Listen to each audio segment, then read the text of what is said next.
যে পদগুলো আমরা গাইলাম এটা হচ্ছে রাসের গৌর চন্দ্রিকা।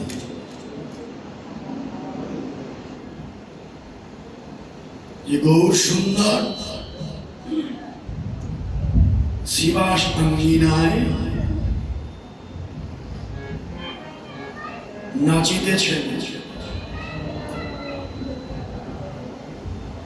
গোরা নাচে প্রেম বিনোদিয়া। যে পদগুলো গাইলাম, গোরা নাচে প্রেম বিনোদিয়া, গোরা নাচে। গোরাকে গোবিন্দের প্রথম অক্ষর গো, রাধার প্রথম অক্ষর রা। গোবিন্দের গো, রাধার রা, দুইয়ে মিলে গোরা। পরিচয়টা হয়ে গেল যে রাধা আর কৃষ্ণের মিলিত বিগ্রহ হচ্ছে গোরা। রাধা কৃষ্ণের মিলিত তনু হলো গোরা। গৌর ভজনে রাধা কৃষ্ণের যুগল ভজন।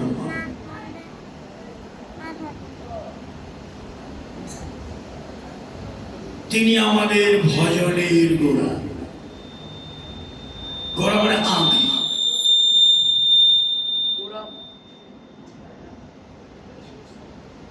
গোরা মানে মূল। যেমন গাছের গোড়া, গোড়া না ধরলে গাছের মাথায় যেমন ওঠা যায় না, ভজনের গোড়া হচ্ছে গৌর। গৌরকে না ধরলে ভজনেও উপরে ওঠা যায় না। এই গোড়া যদি না আসতো ভজন হতো না, হরিনাম যজ্ঞ পেতাম। সংকীর্তনৈক পিতর, সংকীর্তন যজ্ঞের পিতা হল গৌর সুন্দর। যদি গৌর না হইত কেমন হইত? কেমনে ধরিতাম দে রাধার প্রেমের মহিমা। রাধারও মহিমা প্রেম রস সীমা, জগতে জানাত কি? ইয়ে রাধা প্রেম আমার গৌর সুন্দর বিতরণ করেছিল। তিনি কোথা থেকে এনেছেন? গোলকের প্রেম, গোলক বৃন্দাবন। প্রেমের ভান্ডারীকে শ্রীমতী রাধা, প্রেমের ভান্ডারী, অফুরন্ত প্রেম। রাধারানী হৃদয় পাত্র ভরা, প্রেম ধনে ধনী। এ জগতেও ধনী আছি আমরা। কোটি কোটি টাকা থাকলে তাকে ধনী বলি, বাড়ি গাড়ি ইন্ডাস্ট্রি মিল কারখানার মালিক, তাকেও আমরা ধনী বলি। আসলে ধনী ধনী নয়, প্রেম ভক্তি ধনে ধনী হতে হবে। প্রেম ভক্তি ধনে ধনী, সেই সৃষ্ট ধনী। এ জগতের ধন সম্পদ এক মুহূর্তে হারিয়ে যেতে পারে, এটা অহংকার করবার কিছুই নেই। গর্ব অহংকার করলে এ জগতের রূপ যৌবন বলেন, ধন সম্পদ বলেন, সুখ সমৃদ্ধি বলেন এক মুহূর্তে হারিয়ে যেতে পারে। হ্যাঁ, আশার তো শেষ নাই। যত আশা করব উচ্চ শিখরে উঠে ওখান থেকে আবার নামিয়ে দেবে যদি আত্মহংকার থাকে। এই জন্য বলে কোনো কিছু নিয়ে অহংকার করো না। তোমার রূপ আছে, এ রূপ চিরদিন থাকবে না। তোমার গুণ আছে, গুণও চিরদিন থাকবে না। এই জগতে যা কিছু দেখেন অনিত্য, আজ আছে কাল নাও থাকতে পারে। এগুলো নিয়ে অহংকার করবার কিছু নেই। একমাত্র গৌর চরণে শরণাগত হও। যদি বলতে পারি গৌর হে, যা কিছু সবই তো তোমারই, যা কিছু দিয়েছ সবই তোমারই দান, তোমারই সম্পদ। এইরকম মনে করে যারা জীবন কে চালায় তারাই প্রকৃত ধনী। আমার গৌর কি করলেন? তিনি আমাদের বান্ধব। তিনি রাধার প্রেমের ভান্ডার থেকে প্রেম চুরি করে এনেছেন। ধনীর ধন চুরি করে আবার ধরা পড়বে বলে ধনীর পোশাক নিজ অঙ্গে ধারণ করলেন। ওই ধনী রাধারানী ধনীর পোশাক পরে এলেন, চিনতে পারল না। রঙ্গমঞ্চে নাটক হয়, এখন তো খুব কম, আগে তো খুব প্রচলন ছিল। যাত্রা নাটক গ্রামে গ্রামে হতো। আমরা গ্রামে যাত্রাপালা করতাম।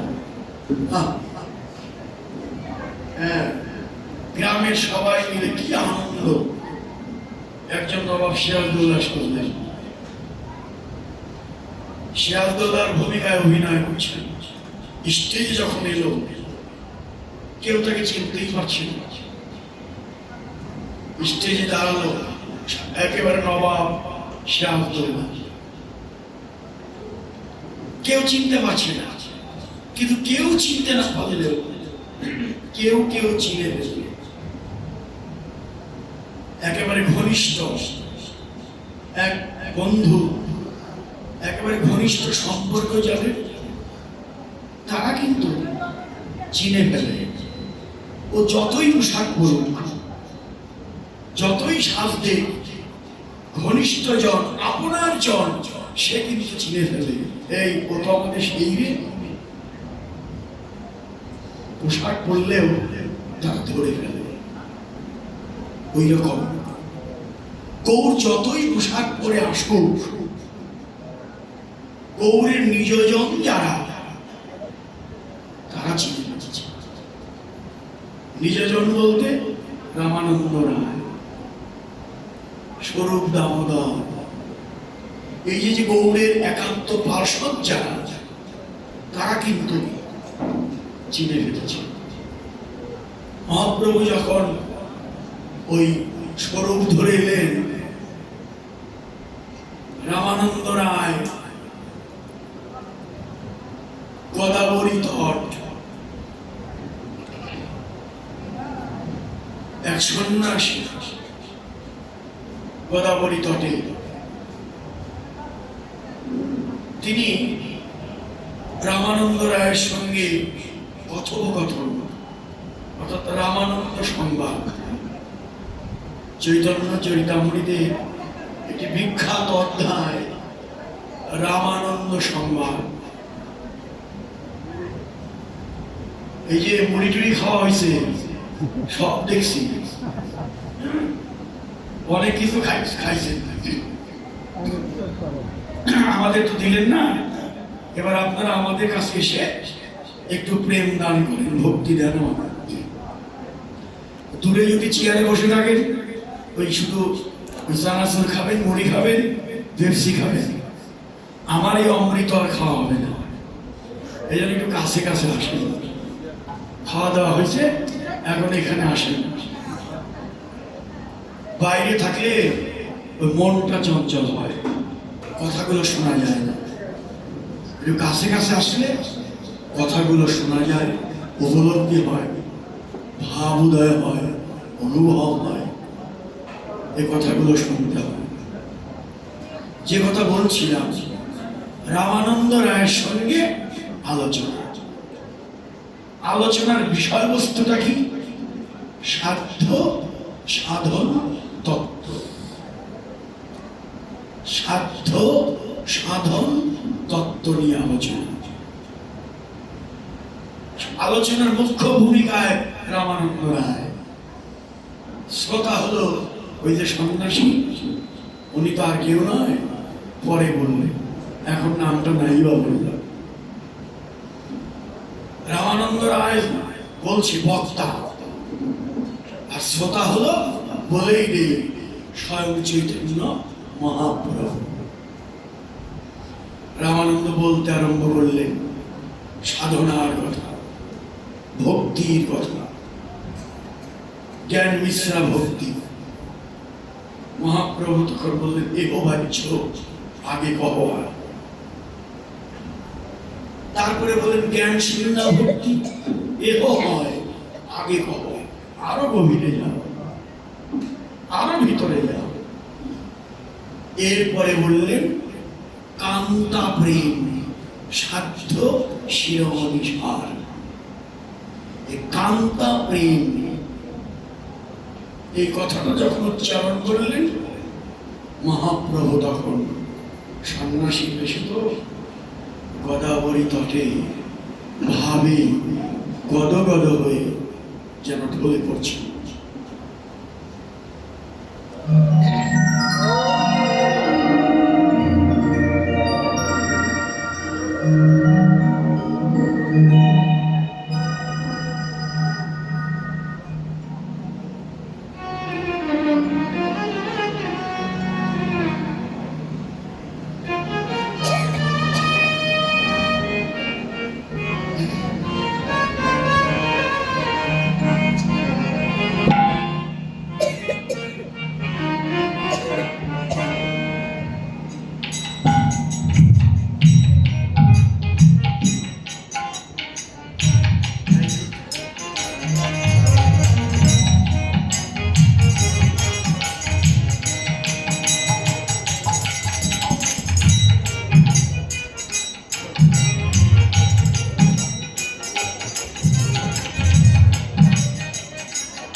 শিবরাদি বাগান থেকে ফুলগুলোকে তুলে নিয়ে এখানে গেঁথে দিল। উনি যখন চেম্বারে থাকেন, অ্যাডভোকেট তো জানেনই তো, উনি চেম্বারে বসে মালা গাঁথেন। কি চমৎকার যে আমি চাকরিতে গিয়ে আমার চেম্বারে গিয়েও মালা গেঁথেছি। আশীর্বাদ করবেন শিবরাদি, এভাবেই ভজন করে যান। আর তার যে শাশুড়ি, তার মা, ৩-৪ জন বৃদ্ধ মহিলাকে সে একা পরিচালনা করে। চমৎকার মালা দিয়ে সাজিয়ে দেবেন। যে কথা বলছিলাম, রামানন্দ রায়ের এই মুখে এই প্রেমের কথা শুনে গদগদ মহাপ্রভু গদগদ গোদাবরী তটে ঢলে পড়ছেন। নিজের কথা নিজে বললে যত মধুর হয়, ভক্ত মুখে মধুরাতি মধুর। নিজের কথা নিজে বললে তত মধুর নয়, ভক্ত মুখে মধুরাতি মধুর। ওই যে প্রমাণটা দিব কি দিয়ে?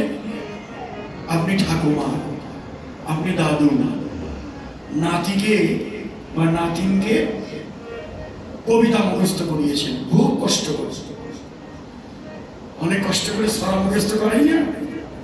হ্যাঁ, দাদু বা দিদিমা ঠাকুমা এরা কিন্তু ছড়া মুখস্থ করায় নাতি নাতনিকে। বাড়িতে যদি কোনো অতিথি আসে, ও দাদু ভাই দিদি ভাই এদিকে এসে তো বলো, ওই ছড়াটা তুলে দাও। যখন নাতি নাতনি ঝড়ের মতো কবিতাটা অতিথির সামনে বলে, ওই দাদু দিদিমার যে কি আনন্দ! শেখানো বলি তো অনেক কষ্ট করে শিখিয়েছে, আনন্দে আত্মহারা হয়ে যায়। ওই রকম মহাপ্রভু তাই নিজের কথাটা ভক্তের মুখে শুনে এত আনন্দে বিভোর হয়ে গোদাবরী তটে ঢলে পড়ছেন, ভাবাবেশে প্রেমাবেশে। এই যে মহাপ্রভুর হাব ভাব দেখে রামানন্দ রায় বলে উঠলেন, তোমাকে তো চিনি চিনি মনে, তোমাকে তো চিনি চিনি মনে হয়। পহিলে, পহিলে মানে প্রথম, ব্রজবলি। পহিলে তোমায় দেখি সন্ন্যাসী স্বরূপ, এবে কেন তোমায় দেখি শ্যাম গোপরু।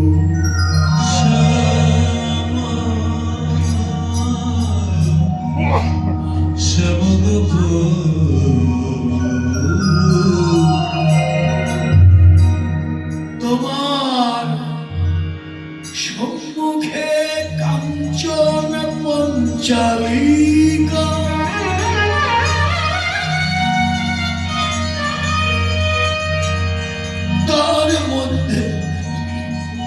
তার মধ্যে তোমার শ্যাম অঙ্গ ঢাকা।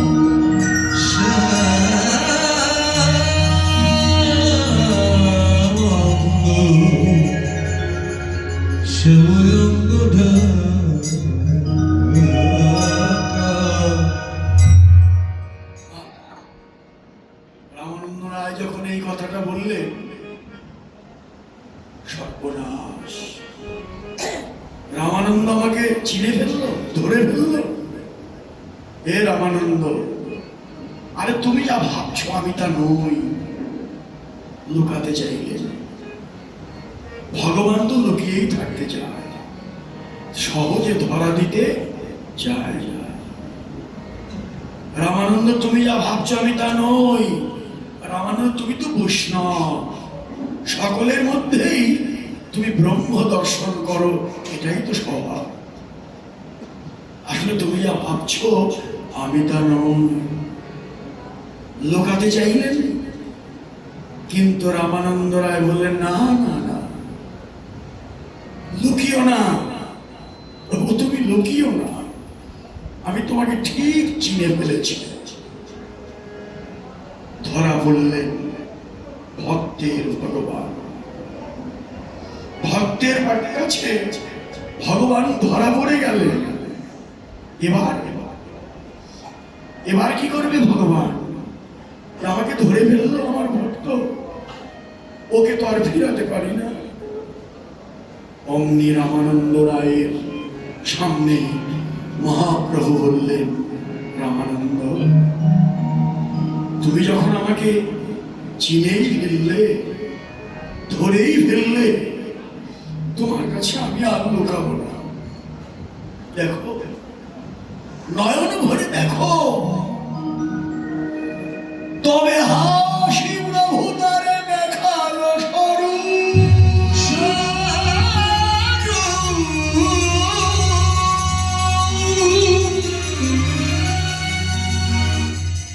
রসরাজ মহাভাব, তুই এক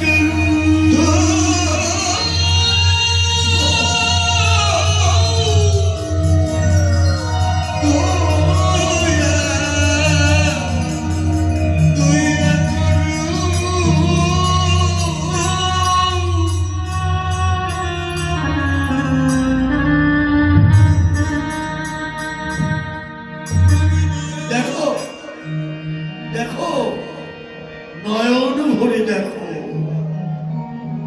এই যে মহাপ্রভু দেখা দিয়ে, একদিকে তার রসরাজ কৃষ্ণ, অন্যদিকে তার মহাভাব স্বরূপিণী রাধা। দেখা দিলেন, এই যে দেখা দিলেন রামানন্দের কাছে, দেখা দিয়ে বললেন কি, ও রামানন্দ, দেখলে তো আমার স্বরূপ, শোনো শোনো, তুমি এক বাতুল, আমিও এক বাতুল। বাতুল মানে কি? পাগল। তুমিও প্রেমের পাগল, আমিও প্রেমেরই পাগল। যা দেখলে এ কথাটি অন্য কাউকে আর বলো না। কিন্তু না, রামানন্দ রায় বললেন, না প্রভু, না, তোমার এই কথাটি আজ আমি শুনব না। আমি নদিয়া নগরীতে ঢেরা পিটিয়ে জানিয়ে দেব, ওরে নদেবাসী, এসে দেখে যা, এসে দেখে যা, কে এসেছে নদিয়ায়, দেখে যা, এসেছে